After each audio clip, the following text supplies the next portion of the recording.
और चलिए खबरों में आगे बढ़ते हैं और बात करते हैं एमपी परिवहन विभाग में अब गुजरात मॉडल को फॉलो किया जाएगा। प्रदेश में अब अवैध वसूली नहीं होगी। परिवहन मंत्री उदय प्रताप सिंह ने बड़ा बयान दिया, नकद चालान पूरी तरह से बंद किया। ऑनलाइन सिस्टम से अब विभाग की छवि सुधरेगी। वसूली करने पर खतरे में नौकरी पड़ेगी। सीएम के निर्देश पर अब यह व्यवस्था शुरू की गई है।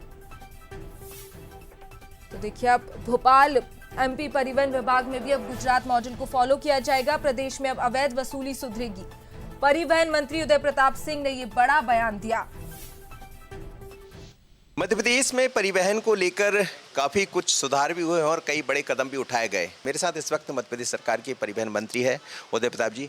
उदय जी, लगातार आप लोग चोरी रोकने के लिए कहें या जो शिकवा शिकायत बैरियर की मिलती थी, क्या जो जिस व्यवस्था की तरफ आप बढ़ रहे थे वो सफल हो पाई? उसके रिजल्ट किस तरह के आए? शुरुआत से हमने इस बात का प्रयास किया है कि जिन विसंगतियों के कारण सरकार की छवि और प्रतिष्ठा खराब होती है, उन चीज़ों को पहले एड्रेस किया जाए।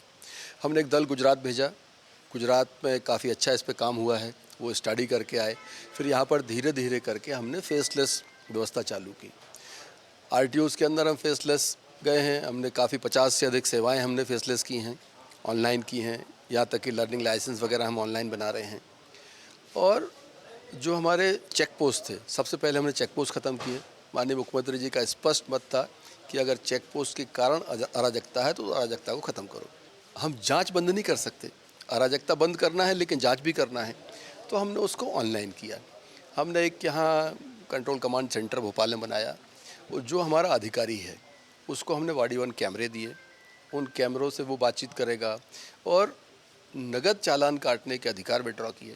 उनको मशीन दी हमने कि आप ऑनलाइन बैंक के थ्रू जो भी चालान काटना है ऑनलाइन कटेगा। आप कैश ट्रांजैक्शन किसी किस्म का कोई अधिकारी नहीं करेगा।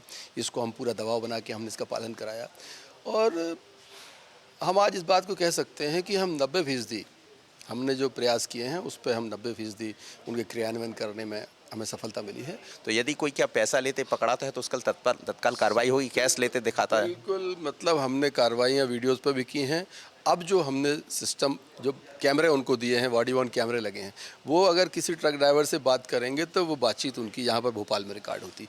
एक सुविधा और दी है। हमारा अधिकारी कहता था कि हमको लोग ब्लैकमेल करते हैं, वीडियोस बनाते हैं, प्रेशर डेवलप करते हैं। हमने उसको कैमरे दिए कि आपकी ये सुरक्षा कवच जैसा भी है आपके लिए। और कई बार अगर उसका कैमरा बंद है और उसको अनधिकृत कोई चेष्टा करता है, सामने वाला किसी तरह कुछ करता है, तो जैसे ही कैमरा चालू करेगा तो 1.5 मिनट पहले तक की रिकॉर्डिंग उसमें वो ऑटोमेटिक अपलोड कर लेगा वो। तो उसकी सुरक्षा के लिए भी वो ठीक है।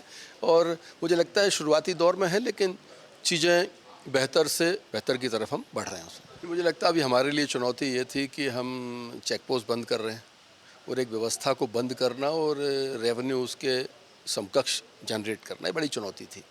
लेकिन हम लगभग उस स्तर पर है। चेक पोस्ट बंद करने के बाद भी हमारा रेवेन्यू बहुत अंतर नहीं आएगा। लेकिन भविष्य में सारी जब चीज़ें ऑनलाइन हो जाएंगी, मुझे लगता है इसमें व्यापक परिवर्तन की संभावना है। परिवहन विभाग को लेकर कई तरह के सुधार हुए हैं। यदि परिवहन किसी बैरियर पर आपको कोई पैसा लेता दिखता है तो आप मान कर चलिए कि उसकी रिकॉर्डिंग हो रही है, वो वीडियो यहाँ तक पहुँच रहा है, उसके आधार पर कार्रवाई। यानी कैसे पारदर्शित इसको किया जाए, पारदर्शिता कैसे इसमें लाई जाए, उस पर तो सरकार काम कर रही है। लेकिन चिंता इस बात की भी है कि रेवेन्यू, चूंकि पारदर्शिता की तरफ सरकार ज़्यादा बढ़ी तो रेवेन्यू कैसे और प्रॉपर तरीके से बढ़ पाए, तो उम्मीद सरकार को यही है। आज़िज़ खरे के साथ मनोज सनी, बंसल न्यूज, भोपाल।